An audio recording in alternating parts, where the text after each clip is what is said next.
Hello everyone and welcome back. In this video we're going to look at the pullback of three forms. Now in differential geometry, forms are a generalization of functions, vectors and covectors on a manifold. A three form is an anti-symmetric covariant object that can be integrated over three-dimensional regions of a manifold. Pullbacks allow us to transport these forms between manifolds via smooth maps. And the concept of the pullback of a three-form extends the general idea of pullbacks to higher dimensional differential forms. So this just video follows on from the previous two, which looked at the pullback of two forms, and before that, two of them, I think, looked at the pullback of one forms. So this video I'll pick up three forms, include an example of one, and then in the next video I'll pick up the general case of K forms. All right, so let's make a start. All right, so on a smooth manifold M, a differential form is a subject that generalizes the notion of functions and covectors. A K-form is a fully anti-symmetric multilinear map that takes K vectors and returns a real number, and I'll focus on that in the next video. So a zero form is just a smooth function. F is a map from the manifold M to the reals. A one form is a covector field, which assigns a covector to each point in the manifold. I just revising this before we get into the three form details. A two form can be written locally as omega is p dx wedge dy, where p is a smooth function and dx and dy are differentials of coordinates. A three form is a completely anti-symmetric three tensor that can be written locally as omega is q dx wedge dy wedge dz, where q is a smooth function and dx wedge dy wedge dz is the wedge product of the coordinate differentials, representing a volume element in three-dimensional space. Okay, so a bit of revision there. All right, now here we're going to remind ourselves that we have a manifold M, and this is in the case of a one form, but you'll see how this is relevant to 2, 3, K forms and so on. So we have manifold M, manifold N, we have a point P on the manifold, we have a map F that maps points on M to points on N, and at point P we have a vector existing in the tangent space to manifold M at the point P, and we have a map that pushes this vector forward from this tangent space to this tangent space at the point F of P. And so we have vector V in the tangent space to this manifold, and under the push forward, where D is the Jacobian matrix, this pushes the vector V here over to this vector F star P V, P being the point pair which is pushed forward from, star being the push forward. Okay, we also have up here the cotangent or dual spaces. Now they are coincident with these tangent spaces here. However, for the sake of clarity, I represent them in these videos separate. Not that they are. They occur at the same point, P and F of P. But if I were to attempt to draw this here on this one diagram, it'd be messy and unreadable. Okay, so we have a pullback, so a one form here, omega at F of P in this cotangent space, this covector or one form. At the point F of P can be pulled back to the point P in this cotangent or dual space over here to the manifold M, the upper asterisk here meaning the dual or cotangent space. The pullback, F upper asterisk here of omega, is this one form on the tangent, on the cotangent space to M over here.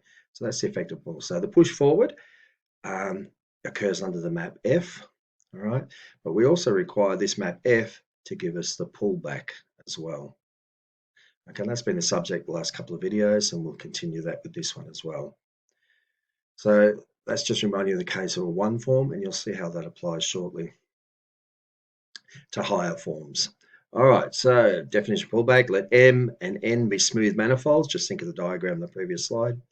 F is a map from M to N, be a smooth map between them. The pullback operation allows us to take differential forms on N over here. This is the cotangent space to N, and pull them back to M, the cotangent space on M, effectively transporting forms from one manifold to another. If omega at f of p here is a differential form on n, then the pullback of omega by f here, f asterisk upper asterisk omega, denoted f upper asterisk omega, is a differential form on n, on m, sorry, m. So the pullback of a form is defined so that the integration of omega over a region in n is equivalent to the integration of f asterisk upper asterisk omega over the pre-image of that region in m. So the integration over here on manifold n, which is not shown here, but this is just the cotangent space, is the same as the integration of this over the manifold m over here. Okay. Remember, this was the domain manifold or pre-image. Right. Now the pullback of a three-form. So let's consider a three-form omega on n. Locally, a three-form on n can be expressed as omega as q of the coordinates z1, z2, z3 on n. dz1 differentials the coordinates, wedge dz2, wedge dz3, where z1, z2, z3 are coordinates on n, and q of those coordinates is a smooth function. And dz1 wedge dz2, wedge dz3 is the wedge product of the coordinate differentials, representing a volume element on n. Now let f be the map from m to n, as you saw on the single slide, a couple of slides earlier. Be a smooth map from the manifold m to the manifold n. In local coordinates x1, x2, x3 on m, so our coordinates on m are these x's and our coordinates on n are these z's for the rest of the video. Okay, the pullback of the three-form omega is given by applying f to the coordinates and differentials. All right, so the pullback of omega, f under the, so we use f here because it's a pullback under the map f, under this map f here. So f upper asterisk is the pullback of omega under this map. If we had a different map, we would have a different symbol here. So q is now a function of the coordinates on m, and f pulls back each of these differentials of these coordinates on n. So the pullback of this will take this back from manifold n to manifold m. Okay, because remember that the pullback of all of this, right, is equal to the pullback of each of the different one-form differentials. Each of these differentials here. So each of these are one forms wedged together to make this three form, but the pullback of this whole three form here is equal to the pullback of each of these one forms wedged together. Okay, that's been the subject of the last video as well, and the videos prior to that, where f asterisk dz1, f asterisk dz2, f asterisk dz3 are the pullbacks of the differentials dz1, dz2, dz3 under the map f. These are computed using the chain rule. I'll show that shortly. All right, so let's go to a coordinate representation. We're talking about local coordinates on a manifold. And so because you can't have one coordinate system for the entire manifold. In local coordinates, the map f, or generally not. In local coordinates, the map f from m to n is given by a set of smooth functions. F of x is f1 of x1 to xm, f2 component functions, up to fn component functions of the coordinates x1 to xm. So x1, x2, xm are local coordinates on m. Remember the x's are on m, and fi are the coordinate components of f, f1, f2, fn. All right. You'll also see that each of these component coordinates, f1 is equal to z1, f2 to z2, fn to, should be a zn there, sorry about that. All right, now, what was I going to say here? Let omega be omega j dzj, be a one form on n, where z1, z2, zj are local coordinates on n. So under this map, we have f of x is equal to z1, z2, zj. All right, so we're going from coordinates on m, mapped to coordinates on z, and then we're using the pullback to take us back from manifold n here to the coordinates on n here. We use the pullback to take us back. to the coordinates here on M. Now, note the total differential in general is just dzj is partial fj over partial xi dxi. And that'll be important when we do the pullback. All right, so the pullback omega via f is, as we saw in the series on the pullback of one forms, those first two videos in this series, f star omega is omega j f of p partial fj partial xi dxi. So notice this omega here is on this manifold here. It's omega at f of p. Okay, it's on this cotangent space, I should say, on this dual space here. All right, that's where omega f of p exists. But under this map f, we're using the coordinates at p over here, which is the x coordinates. And we're using this differential here, expressing the differential on n in terms of the coordinates on m. So thanks to this map here, f, maps m to n, we can pull this one form from here back to here. Because of the relationship between the two tangent spaces here, between the two manifolds, m and n, under this map, we can also use it to pull back the one form from here to here. All right, so the pullback of omega, which is over here, is this omega evaluated at f of p. Remember f of p here, f of p. And that allows us to express it in the coordinates of m. And that's how we're pulling it back. So partial fj on partial xi is the Jacobian matrix of f, and dxi are the coordinate one forms on m. Also, omega j f of p equals omega j, look at that, f of p is f of x1 to xm. So we're getting the coordinates, we're expressing the one form here in terms of coordinates from here. It's just omega evaluated f of p on n. All right, so let's say we have as an example our manifold is R3 with coordinates x1, x2, x3, and n is R3, also R3, with Euclidean space, three-dimensional Euclidean space with coordinates z1 to z3. We also have a smooth map, f, that maps R3 to R3, so m to n. All right, and f of x1, x2, x3 is f1, first component function of those coordinates, f2, the x coordinates, f3 of the x coordinates, that's equal to z1, z2, z3. The map is going to be in the form where z1, or f1, is equal to x1 plus x2. All right, the sum of the first and second coordinates. z2 will be this component function here, and that'll be the second coordinate plus the third coordinate on m, and z3 will be the third coordinate plus the first coordinate. All right, and we have a three form on n. Omega is q, which is a function of z1, z2, z3, because we're on n, so we're using n coordinates there. dz1 wedge dz2 wedge dz3, where q of z1, z2, z3 is a smooth function. All right, in pulling that back, we're going to use the map f, which can relate the coordinates on n, the x coordinates, to the coordinates on n, the z coordinates. And that will help us pull it back. How? That's the next bit. So the pullback of omega is f asterisk of this whole one form on n. This is the one from n. We want to pull it back to m. So writing, we have q of, we're going to put the z1, z2, z3 here. We're going to express it as a function of the x's. And then we're going to pull back each of these one forms, dz1, dz2, dz3.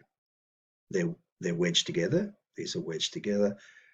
The pullback of this whole three form is equal to the wedge product of the pullback of each of the one forms.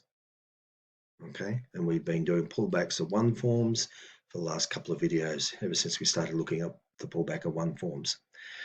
So what is the pullback of the one form f asterisk dz1? I'll go through that again.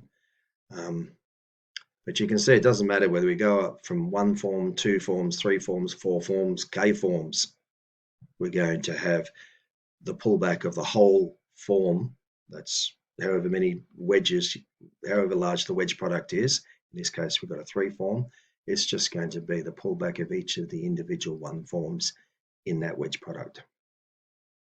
All right, so F star dz1 is omega j f of p partial fj partial xi dxi. Well, if you have a look at that, that's going to be 1. The constant here is just 1 in this case, dz1, because we just want to have a look at this. I just want to pull back dz1. Don't want to pull back anything else. Don't worry about anything else, but just the pullback of, say, this one form dz1. What is it? Okay, well, the constant in front is a 1, so omega j at f of p, that's on the cotangent space to the manifold n, is just 1, dz1. Now, dz1 can be written, the total differential, dz1, is partial f1, partial x1, dx1, plus partial f1, partial x2, dx2, plus partial f1, partial x3, dx3. Okay, now z1 is the first component function, is x1 plus x2. So 1 times dz1 is, well, there's only 2 here to think of. We don't need this third one here, partial x3. There's no x3 here, so there's no dx3. So that would be 0 and drops out. I could have plus 0 there if I wanted to write it out in full. So partial of f1 with respect to x1, well, that's just here. That's going to give me 1 times dx1 plus partial f1 with respect to partial x2 with respect to x2. Well, the partial derivative of that is just 1 times the differential dx2. So there we go. So that's just dx1 plus dx2. All right. So that's the pullback of dz1 is just dx1 plus dx2. Okay. Then what we do is we do the same for z2, z3. So f2, f3, working all that out. It's just the differentials of those. So using the same procedure for the other one forms gives us, well, dz2 is dx2 plus dx3, dz3 is dx3 plus dx1. All right, because if you remember, z2 was x2 plus x3, so dx2 plus dx3, and z3 was dx3 plus, was x3 plus x1, so the differential of that is dx3 plus dx1. Next, we compute the wedge product of the differentials. So dz1 wedge dz2 wedge dz3 is equal to these differentials here, total differentials wedged together. Okay, so our next step, we'll have to expand those out and see what happens. When we do that, I'm writing all these out with all the steps, so as not to rush anything. So we've got this here, just repeating the question again. We need to expand that out. Well, let's start here with the first two. So we're going to have dx1 wedge dx2 plus dx3 plus dx2 wedge with dx2 plus dx3, and then there's the final wedge part here, the third term there. So we have, expanding that out, dx1 wedge dx2 plus dx1 wedge dx3 plus dx2 wedge dx2 plus dx2 wedge dx3 wedge the parentheses here. Okay, when we do that, we'll notice that this one will be 0. Anything wedged with itself will be 0, so that'll drop out. And then thereafter, we're going to have this minus that, this wedge with dx3 plus this minus that wedge with dx1. Okay, so remember dx2 wedge dx2 is 0, that's gone. All right. Now, next we can expand all that out. And when we do that, we get this dx1 wedge dx2 wedge dx3. Here we go, got that. And don't lose track of order here. dx1 wedge dx3 wedge dx3. There, well, we know because of those two terms there, differentials, that this whole product will be 0. Then we'll have dx2 wedge dx3 wedge dx3. Well, again, those two there, that's going to be 0. Then we're going to have here dx1 wedge dx2 wedge dx1. So we can expect that to go to 0.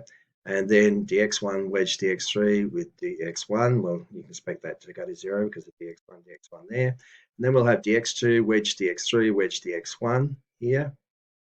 All right, like that. So that now gives us the first term and the last term and everything in between there. 1, 2, 3, 4 terms are 0. Okay, Now, if you have a look here, we've got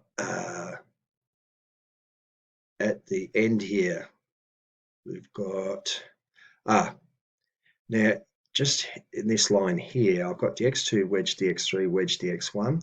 Now, I would like to have that in the same order as this first term here. So what I'm going to do is I'm going to take the dx1, I'm going to move it one place to the left. That changes the sign to a negative. Then I'm going to move it one more time. So that's a total of 2 moves, an even number of moves. That will make that plus.